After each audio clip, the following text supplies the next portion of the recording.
6절부터 26절까지의 말씀입니다.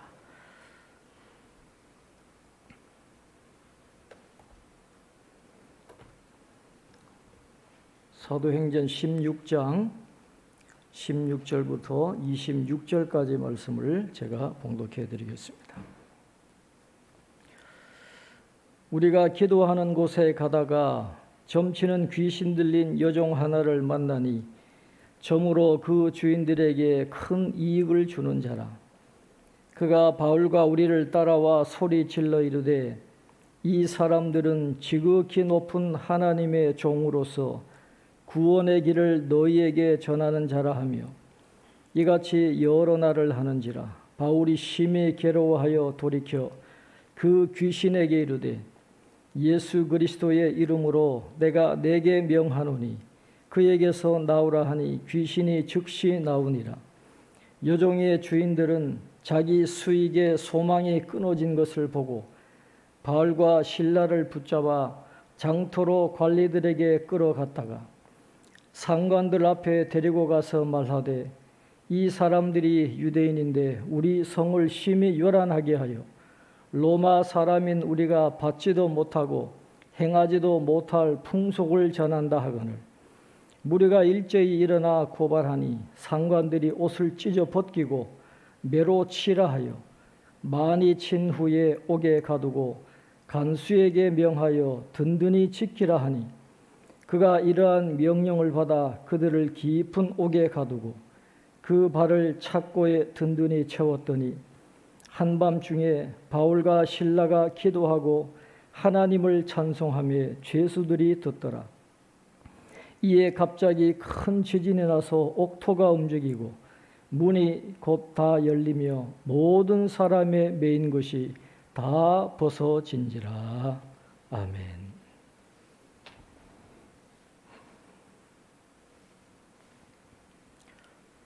오늘 말씀은 사도 바울과 실라가 2차 전도 여행 때에 빌립보에서 복음을 전할 때 일어났던 사건을 기록을 하고 있습니다. 지금 바울 일행은 2차 전도 여행 중입니다. 이 마가 문제로 인해서 바나바와 다투면서 서로 갈라지게 되죠.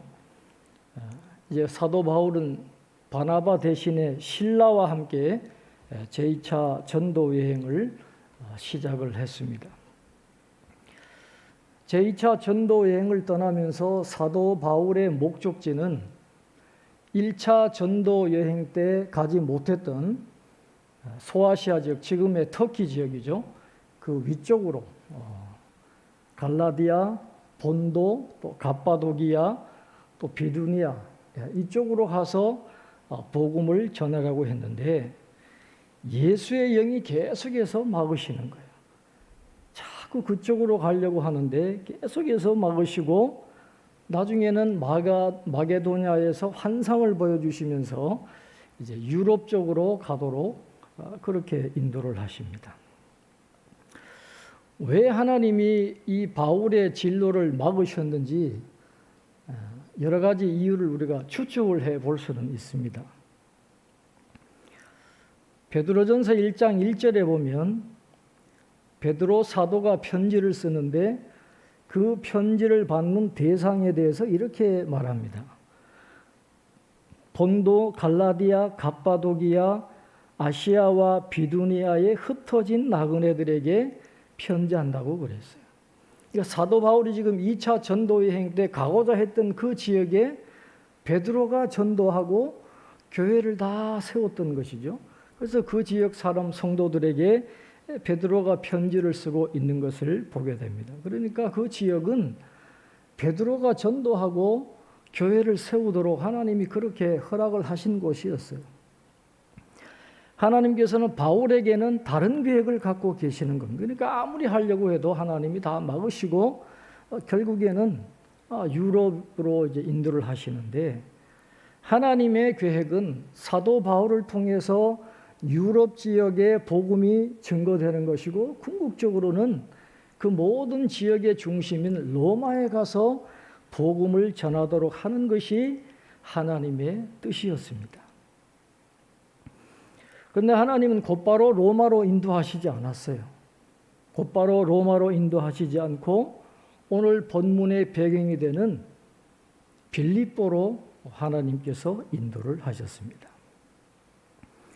사도행전 16장 12절에 빌립보는 마게도냐 지방의 첫 성이요 또 로마의 식민지라 그렇게 말했어요.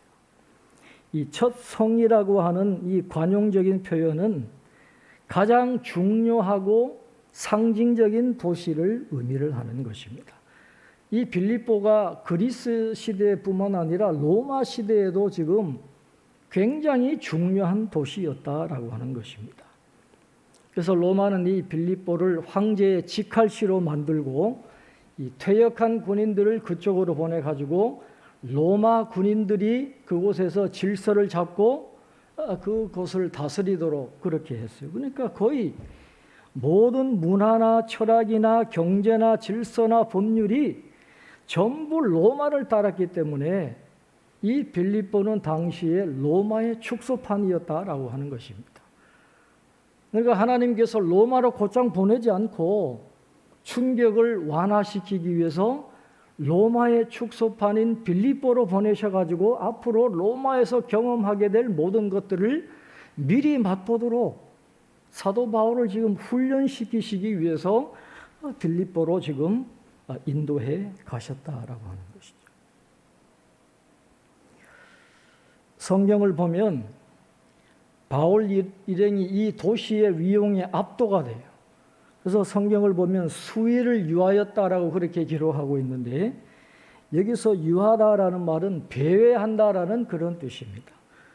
마치 시골 사람들이 도시에 와서 보니까 너무너무 굉장한 것이 많은 거죠. 그래서 그것을 구경하면서 이제 돌아다니는 것을 이야기를 하고 있는데 빌립보에 와 보니까 거의 로마의 축소판이니까 그 위용에 눌려가지고 그곳을 구경하면서 수위를 다녔다라고 하는 거예요. 그런데 그곳에서 첫 번째 안식일을 맞이하였을 때 기도할 곳이 있을까 하여서 문밖 강가에 나가게 됩니다. 아마 거기에는 회당이 없었던 것 같아요.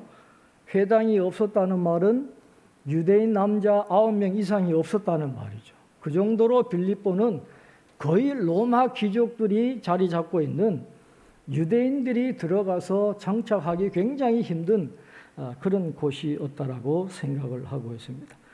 그런데 강가에 가보니까 회당은 없지만은 여자들이 모여서 기도하고 있는 기도처를 만나게 되는 것이죠. 그곳에서 하나님께서 예비하신 루디아라는 여인을 만나게 됩니다. 하나님이 그녀의 믿음의 문을, 마음의 문을 열어주셔서 그녀가 믿음을 갖고 그녀의 집이 다 세례받은 그런 내용이 오늘 본문 앞 사도행전 16장 15절까지 기록이 되어 있습니다. 지금도 빌립보에 가보면 그 당시에 그 강의 기도처가 그대로 남아있고 그곳에서 이제 세례를 줄 수 있도록 세례터를 다 마련해 놓은 것을 볼 수가 있습니다. 그 다음에 또 바울 일행이 기도하는 곳에 가다가 오늘 본문에서처럼 점치는 귀신 들린 여종 하나를 만나서 치유해 주는 장면이 오늘 본문에 기록이 되어져 있습니다. 여기에서 말하는 점치는 여인은 당시 이 지역에 팽배해 있던 문화를 배경으로 봐야 이해를 할 수 있습니다.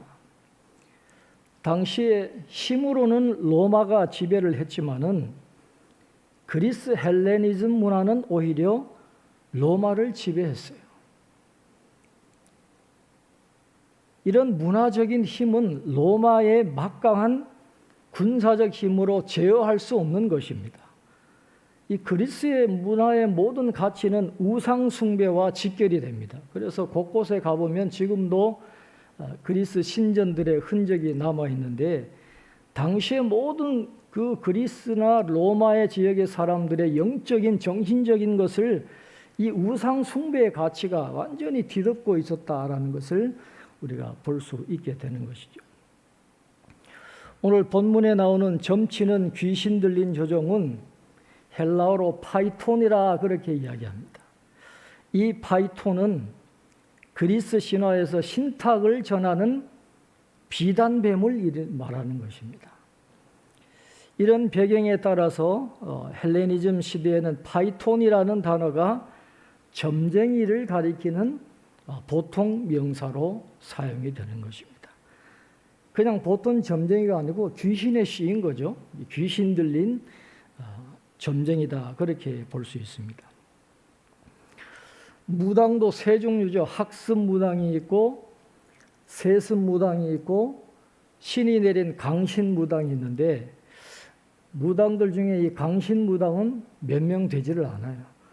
그런데 이 신이 내린 무당들은 굉장히 불쌍합니다. 자기 마음대로 할 수 있는 게 없어요. 귀신이 갑자기 산으로 가라 그러면 산으로 가야 되고 목욕 제기하고 제사 지내라 그러면 그 밤늦게 새벽이라도 산에 올라가서 목욕 제기하고 제사를 드려야 돼요. 안 그러면 난리가 나니까. 인격이라는 게 없습니다. 그렇게 불쌍한 존재인데 귀신의 노예로 살아야 되는데 오늘 이 점치는 여인이 바로 그런 불쌍한 그런 삶을 살아가고 있는 것이죠. 돈을 많이 벌면 뭐예요? 자기가 갖고 가는 게 아니라 주인들이 다 갖고 가버리고 완전히 착취를 당하는 그런 불쌍한 여인이었습니다. 성경에는 기도하러 가는 중에 일어난 역사가 많습니다. 베드로와 요한이 성전에 기도하러 가다가 미문에 앉아있는 안진뱅이를 일으키는 기적을 행하는 것을 우리가 보았습니다. 오늘 사도 바울 일행도 기도하는 곳에 가다가 본문에 나오는 점치는 귀신 들린 요정을 만나게 되고 그를 치유해 주게 되는 것입니다. 예수 그리스도의 이름으로 내가 네게 명하노니 그에게서 나오라니 귀신이 즉시 나오니라 18절에 말씀을 하고 있습니다. 이 사건은 단순히 귀신 들린 여인에게서 귀신을 쫓아냈다 그런 단순한 의미로 끝나는 사건이 아닙니다. 이것은 어둠의 권세에 제압되어 있고 짓눌려 있는 이 도시에서 하나님 나라의 시작과 확장을 위해서 하나님이 무엇을 하실 것인가 그리고 이 싸움의 본질이 무엇인가를 설명하는 아주 중요한 사건입니다. 그래서 오늘 이 사건에는 상징성이 있습니다. 이제 본격적인 하나님의 나라가 그곳에 임하기 시작했다고 하는 그런 외적인 징조가 거기에 나타났다라고 하는 것입니다.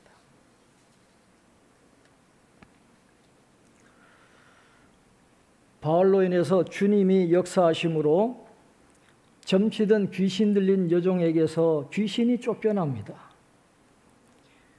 그 귀신은 사람들의 미래를 알게 해줘가지고 엄청난 돈을 벌게 해줬던 그 귀신인데 그 귀신이 떠나가 버리니까 어떤 일이 일어나겠습니까?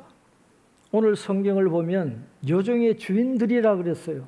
한 사람이 아닙니다. 여러 사람들이 그 여인의 주인이 되어가지고 그 여인이 벌어들이는 수많은 돈으로 특혜를 입었던 사람들인데 그 돈줄이 끊겨버린 거예요. 모든 사건의 배후에는 돈이 있는데 그 돈이 끊겨져 버리니까 얼마나 화가 나겠어요. 그러니 가만히 있지를 않겠죠. 그래서 이 여종의 주인들이 관리들에게 끌고 가서 모함을 하게 되고 그래서 그 상관들은 바울과 실라의 옷을 다 찢어 벗기고 매를 친 다음에 옥에 가두고 병사들로 하여금 지키게 했다라고 오늘 성경은 말씀을 하고 있습니다. 당시 로마 시대에 때리고 감옥에 가두는 것은 최고의 형벌이에요. 중범죄자에게나 이런 형벌을 내리는데 귀신을 쫓아버렸다고 해서 이런 형벌을 받는다라는 건 너무 지나치지 않습니까? 더군다나 바울 일행 중에서 이방인이요 혼혈인인 누가와 디모데는 체포하지 않고 정통 유대인인 바울과 실라만을 잡아서 감옥에 가두었다라고 말씀을 해요. 이런 것을 미루어 보면 당시의 사람들이 유대인들에게 굉장한 반감을 갖고 있었고 로마에서 다 쫓아냈잖아요, 유대인들을. 그 정도로 로마의 사람들은, 당시 사람들은 유대인들을 싫어했고 유대인들이 섬기는 하나님을 굉장히 싫어했던 것으로 우리가 추측을 할 수 있습니다.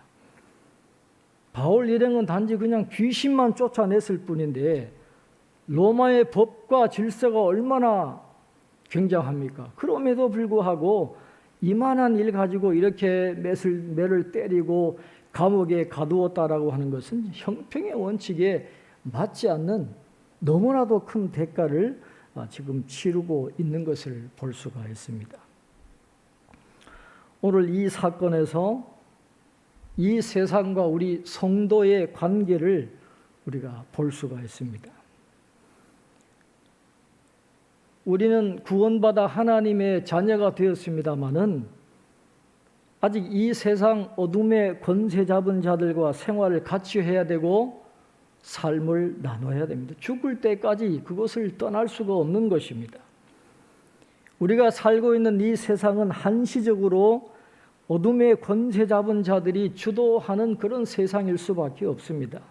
그런데 문제는 우리가 세상의 빛과 소금이라는 것이죠. 귀신 들린 이 점치는 여인의 주인들은 모든 것을 이익의 관점에서만 바라보았습니다. 내게 손해냐 이익이냐, 그 여인이 얼마나 불쌍한 존재냐, 그건 관심이 없어요. 그 여인이 내게 이익이냐 손해냐, 돈을 얼마나 많이 벌어주느냐, 모든 관심은, 모든 관점은 바로 돈에 있었다라는 것이죠. 그러나 사도 바울과 그 일행은 이것이 내게 이익이냐 손해냐 하는 그런 관점이 없어요. 하나님의 관점으로 그 영혼을 불쌍하게 여기고 그 영혼을 구원하는, 아마 사도 바울은 그 사회적인 문화 속에서 이 여인에게서 귀신을 쫓아내면 이런 대접을 받으려는 걸 알고 있었을 겁니다. 그러나 한 영혼을 바라보면서 한 영혼을 구원하는 것이 귀하기에 그런 일들을 행한 것입니다. 바로 여기에 관점의 차이가 있는 것이죠. 믿는 사람들은 이 세상에서 밥벌이를 하든지 사업을 하든지 관점이 좀 달라야 한다라는 거예요. 이익을 넘어선 가치 판단을 가지고 있어야 된다는 겁니다. 모든 것을 돈으로 따지고 모든 것을 돈으로 계산하는 오늘 이 여정의 주인들 같은 그런 관점으로 세상을 바라보지 말고 세상의 빛과 소금이라고 말씀하신 그 주님의 관점에서 모든 것을 판단하고 행할 수 있는 그런 가치와 세계관을 우리가 가져야 된다는 것을 말씀을 하고 있습니다. 말씀드린 것처럼 귀신 들린 여종을 구하는 대가치고는 너무 컸습니다.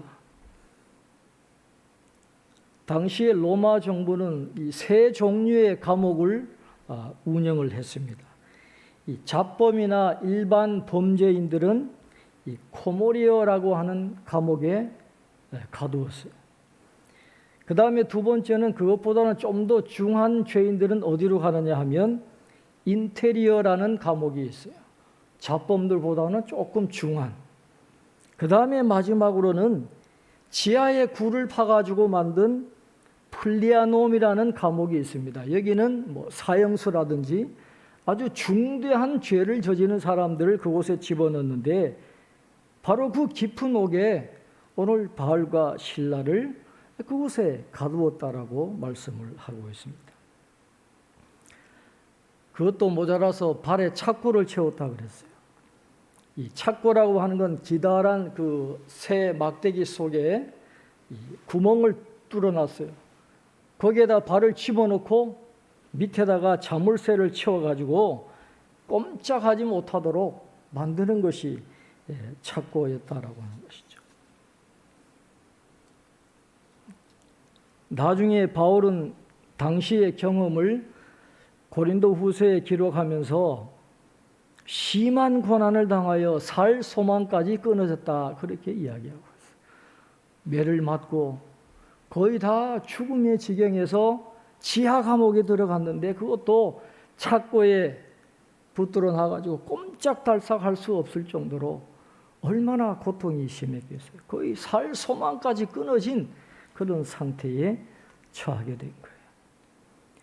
복음 전하고 귀신을 쫓아냈는데, 한 영혼을 구해줬는데 그들에게 닥쳐온 대가는 너무너무 컸던 것입니다. 기가 막힌 일이 일어나고 있는 거예요. 그런데 오늘 본문에는 반전이 일어나잖아요. 한밤중에 바울과 실라가 기도하고 하나님을 찬송했고, 또 제수들이 그것을 다 들었다라고 오늘 본문 25절에 말씀을 하고 있어요. 죄수들이 듣더라 그랬습니다. 바울과 실라가 기도하고 찬송할 때 죄수들이 듣더라 그랬는데, 이 듣더라라는 단어는 에파크로 아오마이라는 단어인데 이 본문에만 나오는 단어예요. 이것은 주목하여 경청하다라는 거예요. 한마디도 놓치지 않기 위해서 귀를 기울이면서 경청하는, 모든 것을 주목하여 경청한다는 말입니다.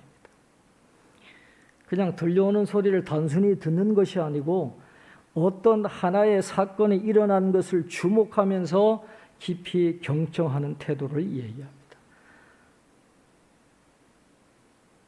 감옥에 있는 죄수들은 바울과 실라가 매를 맞고 비참한 상태로 질질 끌려 들어오는 걸 다 눈으로 보았습니다. 그들이 얼마나 심각한 상태로 들어왔는지 다 지켜보았는데, 바로 그 사람들이 기도하고 찬송하니까 어떻게 인간이 저럴 수 있냐라는 것이죠. 그들이 기도하고 찬송하는 그 모든 과정 하나하나 빠뜨리지 않고 주목해서 경청하고 있었다. 하나님이 전도의 문을 열어주시려고 감옥에 다 사람들을 모아놓은 거예요. 거기서 놀라운 모습을 통해서 그들에게 놀라운 광경을 목도하게 지금 하는 것입니다. 오늘 25절에는 사도 바울이 찬송했다는 표현이 처음으로 나와요. 평소엔 찬송했다는 소리 안 나오는데 한밤중에 고난을 당해가지고 살 소망이 끊어진 그때에 바울이 찬송했다, 그렇게 말합니다.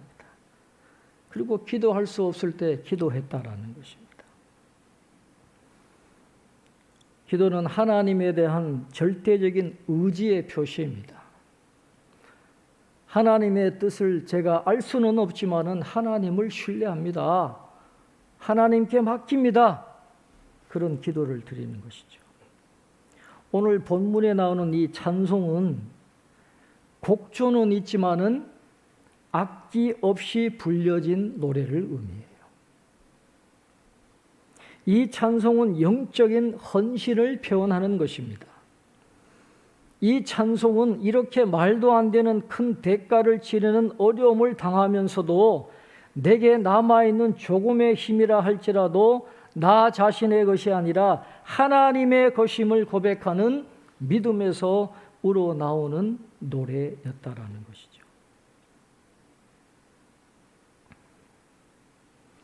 한밤중에 울려 퍼지는 이 바울과 실라의 기도와 찬송이 그것을 듣고 있는 죄수들에게 얼마나 큰 영향을 미쳤겠습니까?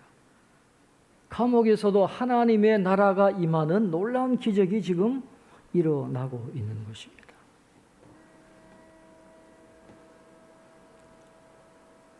혹 오늘 우리에게도 한밤중 같은 고난이 찾아오지는 않습니까? 우리 인생의 고난의 한밤중에 옥에서 풀려나기만을 기도하고 하나님을 원망하고 분노만 하고 있다면 아무런 기적도 우리에겐 일어나지 않을 것입니다.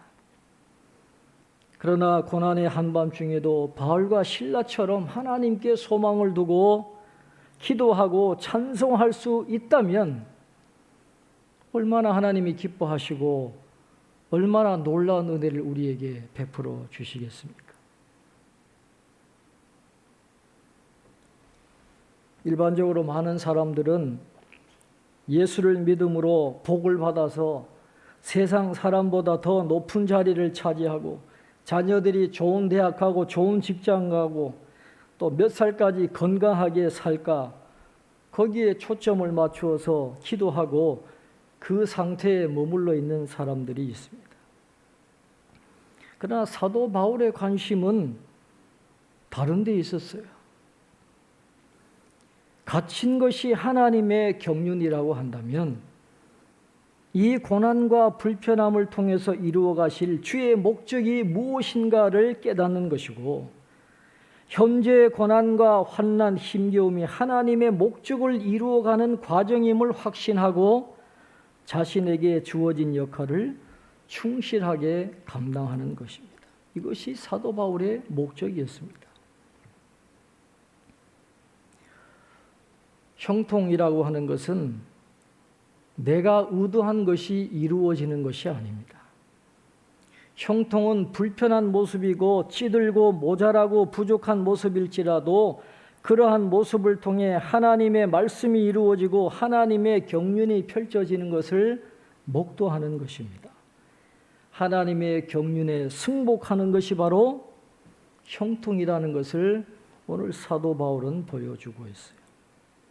그런 믿음이 있는 사람들은 심한 고난 중에도 하나님께 기도하고 찬송할 수 있지만은 본문 이후에 나오는 간수와 같이 그런 믿음이 없는 사람들은 그런 불행이 닥치면 뭘 선택합니까?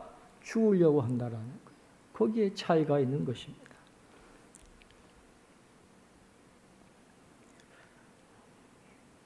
지난 주간에 그 한국 컨페션 차인표 씨하고 신혜라 씨가 활동하는 이 한국 컨페션에서 주최하는 글로벌 목회자 세미나가 4일 동안 있었는데 온라인으로 진행됩니다. 모이지를 못하니까 이제 온라인으로 여러 강사분들의 강의 내용을 들었는데 그 중에 한 분, 휘튼 칼리지의 그 빌리그람 센터 책임자로 계시는 에드 스태처 박사님이 예전 같으면 이분이 한국에서 강의를 하고 많은 목회자와 성도들이 강의를 모여서 들었을 텐데 한국에 오지는 못하고 그냥 영상으로 찍어서 보낸 걸 우리가 컨페션 홈페이지에서 우리가 강의를 들었는데 그분이 강의를 통해서 이런 말씀을 하세요.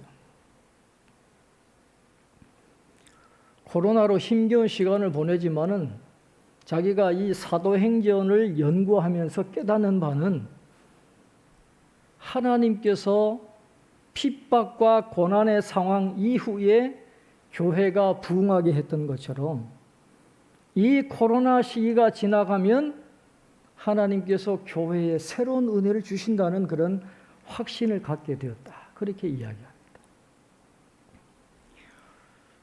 지금 코로나 팬데믹이라는 용어보다도 코로나 엔데믹이라고는 용어를 씁니다. 팬데믹은 그냥 지나가는 거지만 엔데믹은 계속 가는 거예요. 지금 학자들이 그러잖아요. 의학자들이.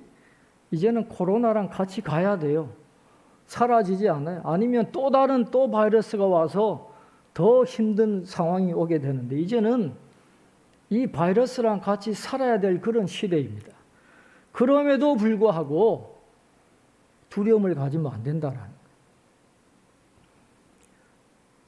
믿음의 반대가 두려움이라고 하면서 두려움을 갖게 되면 사람이 불안하게 되고 분노하게 된다는 거예요. 그 분노가 내면적으로 나타날 수도 있고 외형적으로 표출될 수도 있는데 믿음이 없으면 두려움에 빠지고 불안하게 되고 분노하게 되는데 신자라고 한다면 성도라고 한다면 두려움에 빠져서는 안 된다라는 거예요. 프로블럼 프리 크리스찬은 없다는 거예요. 문제 없는 성도는 없어요. 문제 없는 교회도 없고 문제 없는 나라도 없고 이 세상에 있는 난 항상 우리는 문제를 갖고 살아갑니다. 그런데 뭘 기억해야 되느냐? 누가 우리의 미래를 만들어 가시는지 우리는 알고 있다라는 거예요. 우리 내일 일을 모릅니다. 코로나19로 인해서 얼마나 많은 사람들이 어려움을 당하고 있고 교회가 어려움을 당하고 있습니까? 그러나 우리의 미래를 아시는 하나님이 계시기 때문에 두려움에 빠질 필요가 없다라는 거예요. 그래서 사도행전에 수많은 고난과 어려움과 핍박이 있은 다음에 교회의 부흥과 선교가 이루어졌던 것처럼 코로나 이후에 새로운 기회의 문이 열릴 것이고 새로운 은혜가 임할 것을 기대하면서 믿음으로 나아가자, 그렇게 도전을 해 주었습니다. 오늘 사도 바울과 실라가 한밤중에 깊은 옥에 갇혀서 살 소망이 끊어진 그때에 기도하고 하나님을 찬송했더니 큰 지진이 나고 옥토가 움직이고 문이 열리고 모든 매인 것이 다 벗겨지는 역사가 일어났던 것처럼 고난 이후에, 오늘 이 시대의 어려움 이후에 우리가 믿음을 갖고 나아가면 하나님께서 우리가 생각하지 못했던 더 큰 은혜를 베풀어 주실 것이라는 것입니다. 한밤중에 지금 많은 어려움이 있지만은 그 가운데서도 기도하고 찬송했던 이 바울과 실라처럼 우리가 하나님을 믿는 믿음으로 두려움을 극복하고 또다시 채워주실 그 은혜를 바라보면서 기도하고 찬송하고 나아가면 우리 개인의 삶 속에, 우리 교회 속에, 이 나라와 이 민족 속에 새로운 하나님의 은혜가 임하게 될 줄로 믿습니다. 그런 기대를 가지고 끊임없이 두려움을 극복하고 믿음으로 기도하고 찬송하는 저와 여러분 되시기를 주님의 이름으로 축원합니다. 기도하겠습니다. 존귀하신 하나님, 어렵고 힘든 시기이지만은 하나님의 은혜를 기억하며 예배의 자리로 나오게 하심을 감사합니다. 코로나 위기가 언제 끝날지 알 수 없습니다. 코로나 엔데미라고 합니다. 앞으로 영원히 인류와 함께 갈 수도 있는 이 위기의 상황 속에, 그러나 우리에게는 미래를 주관하시는 하나님이 계시고 그 하나님을 믿는 믿음이 있기에 두려워하지 않습니다. 바울과 실라가 한밤중에 기도하고 찬송했더니 큰 지진이 일어나서 옥토가 흔들리고 문이 열리고 모든 매인 것이 벗어지는 놀라운 역사가 일어났던 것처럼 오늘 우리의 삶 속에, 우리 교회 속에, 이 나라와 이 민족 속에, 이 세계 가운데 믿음을 통한 놀라운 역사와 새로운 은혜가 임하도록 하나님 도와주시옵소서. 우리의 길이 막힐 때도 있습니다. 그러나 낙심하지 말게 하옵소서. 우리의 생각과 하나님의 생각은 다르다고 했습니다.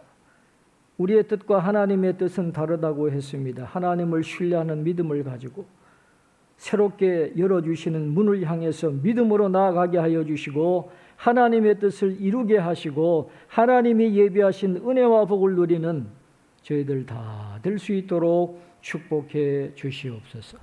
감사하고 예수님의 이름으로 기도하옵나이다. 아멘.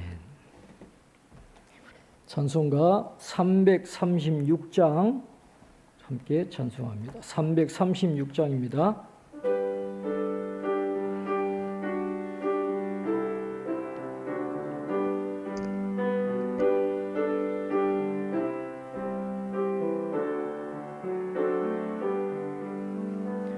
환난과 핍박 중에도 성도는 신앙 지켰네. 이 신앙 생각할 때에 기쁨이 충만하도다. 성도의 신앙 따라서 죽도록 충성하겠네. 옥중에 매인 성도나 양심은 자유 얻었네.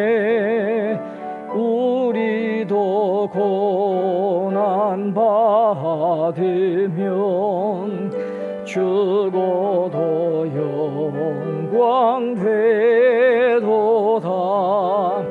성도의 신앙 따라서 죽도록 충성하겠네. 성도의 신앙 본받아 원수도 사랑하겠네. 인자한 언어 행실로 이 신앙 전파하리라. 성도의 신앙 따라서 죽도록 충성하겠네.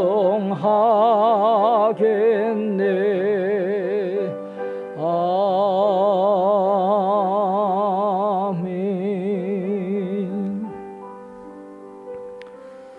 말씀을 생각하시면서 함께 기도하겠습니다. 바울과 실라의 길을 인도하신 하나님께서 오늘 우리의 삶도 인도하시는 것을 신뢰하게 해달라고 기도해 주시고, 길이 막히면 새로운 길을 열어주시려는 하나님의 섭리가 있음을 깨닫고 믿음으로 전진하게 해달라고 기도해 주시기를 바랍니다. 인생의 한밤중에도 바울과 실라처럼 기도하고 찬송하면서 갑자기 큰 지진이 나서 옥토가 움직이고 문이 다 열리며 모든 매인 것이 다 벗어지는 은혜를 경험하게 해달라고 기도하시기를 바랍니다. 코로나 이후에 부어주실 새로운 은혜를 인내하면서 기다릴 수 있도록 큰 믿음을 달라고 기도해 주시고, 이번 한 주간에도 우리를 붙들어 주시고 인도해 달라고 우리 합심하여 함께 기도하겠습니다. 하나님 아버지, 오늘도 저희들 하나님 은혜를 사모하며 나왔습니다. 하나님께 예배드렸습니다. 오늘도 우리의 심령 속에 성령으로 충만하게 하시고 예배하신 은혜를 부어 주시옵소서. 하나님이 아니면, 하나님이 도와주지 아니하시면, 하나님이 힘을 주지 아니하시면 우리는 한순간도 살아갈 수가 없습니다. 살며 기도하며 존재하는 모든 것이 다 하나님의 은혜일진데, 주여 우리를 불쌍히 여겨주시고 우리의 손잡아 주시고 우리의 갈 길을 인도하여 주시옵소서. 바울과 실라의 길을 하나님이 인도해 주신 것처럼 오늘 우리 모두의 삶도 하나님이 인도해 가시는 줄로 믿습니다. 모든 것이 합력하여 선이 되도록 하나님의 뜻이 이루어져 하나님이 영광 받으시도록 오늘 우리의 삶을 인도해 주시는 줄 믿사오니 주여 우리에게 믿음을 주시옵소서.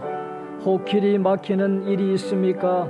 그러나 새로운 길을 열어주시려는 하나님의 섭리가 있음을 믿음으로 나아가게 하시고 순종하며 나아가게 도와주시옵소서. 하나님, 우리 인생에 한밤중에 고난이 닥쳐올 때가 있습니다. 한밤중에 바울과 실라가 기도하고 하나님을 찬송했듯이 우리가 절대적으로 하나님을 의지하고 우리의 모든 것을 하나님께 드리면서 우리가 온전히 헌신할 때 놀라운 기적이 우리의 삶 속에 나타나게 될 줄로 믿습니다. 주여 바울과 실라의 믿음을 우리에게 허락하여 주옵소서. 그래서 우리 개인의 삶 속에, 우리 가정 속에, 우리 일터와 직장과 사업장 속에, 우리 교회 가운데, 이 나라와 이 민족 가운데 하나님의 놀라운 역사와 기적이 일어남을 경험하게 도와주시옵소서. 하나님 아버지, 코로나 이후에 하나님께서 새로운 은혜를 내려주실 줄 믿습니다. 새로운 믿음의 문을 열어주실 줄 믿습니다. 그 은혜를 기대하고 소망하면서 하나님 믿음으로 이 어려움을 견디게 하여 주시옵소서. 하나님 영광 나타나기를 원합니다. 하나님의 나라가 임재하기를 원합니다. 저 빌립보 땅에 어둠이 역사하는 그 땅에 복음이 전해지고 귀신이 쫓겨나가고 하나님의 나라가 세워졌듯이 하나님 이 땅에 하나님의 나라가 이루어지고 우리의 심령에 하나님의 나라가 세워지는 은혜가 있게 하여 주시옵소서. 일본으로부터 이 나라를 구원하시고 오늘같이 강성한 나라가 되게 하신 하나님, 아직까지도 강대국에 둘러싸여 있는 이 나라를 불쌍히 여겨주시고 지혜로운 지도자가 뽑히게 하시고 하나님의 뜻을 분별하며 이 나라를 잘 이끌어 나가게 하시고 시대적인 사명을 잘 감당하며 하나님이 기뻐하시는 나라로 세워지는 은혜가 있게 하여 주옵소서. 이번 한 주간도 우리의 삶을 하나님께 맡깁니다. 전염병으로부터 건져주시고 더위로부터 막아주시고 모든 것이 하나님의 뜻 가운데 온전하게 이루어지는 은혜를 누리도록 어린아이로부터 노년에 이르기까지 한 분 한 분을 붙들어 주시옵소서. 오늘도 주님 앞에 나와서 섬기고 헌신한 귀한 손길들이 있사오니 하나님 기억하시고 복 내려주시고 하나님 속히 예배가 회복되게 하시고 일상이 회복되게 하시고 하나님의 은혜를 함께 경험하는 그날이 속히 올 수 있도록 주님 도와주시옵소서. 하나님, 수많은 분들이 나라의 질서를 위해서 수고하고 있습니다. 군인들과 또 우리 소방관들, 경찰들 지켜주시고 우리 의료인들에게 은혜를 주시옵소서. 하나님, 백신이 잘 공급되게 하셔서 속히 어려움으로부터 벗어날 수 있도록 주님 도와주시옵소서. 주여, 우리를 불쌍히 여겨주시고 새로운 힘과 용기를 허락하여 주옵소서. 이번 한 주간도 저희들 붙들어 주실 줄로 믿습니다. 주님 도와주시옵소서. 승리하게 하여 주옵소서. 예수님 이름으로 기도합니다. 존귀하신 하나님, 우리의 기도를 들으시고 응답하여 주실 줄로 믿습니다. 바알과 실라의 기도와 찬송을 받으시고 놀라운 은혜를 베풀어 주신 하나님, 우리 개인의 삶 속에, 우리의 가정 속에, 우리 교회 속에, 이 나라와 이 민족 가운데 새로운 놀라운 역사와 기적이 일어나게 하여 주옵소서. 하나님이 함께 하시면 놀라운 일이 일어나게 될 줄로 믿습니다. 두려움 아버지 하나님 벗어나게 하시고 믿음으로 신뢰함으로 하나님을 바라보면서 모든 문제에서 벗어나게 하시고 새로운 은혜를 주실 하나님의 은혜를 경험하며 살아가는 저희들 다 될 수 있도록 은혜를 허락하여 주시옵소서. 하나님 아버지, 코로나19 이후에 새로운 기회를 열어주실 줄로 믿고 새로운 은혜를 열어주실 줄로 믿습니다. 이 어려운 시간들 인내하게 하시고 잘 견디게 하시고 믿음으로 기도하고 찬송하면서 새로운 기회를 잘 준비하는 저희들 되게 하여 주시옵소서.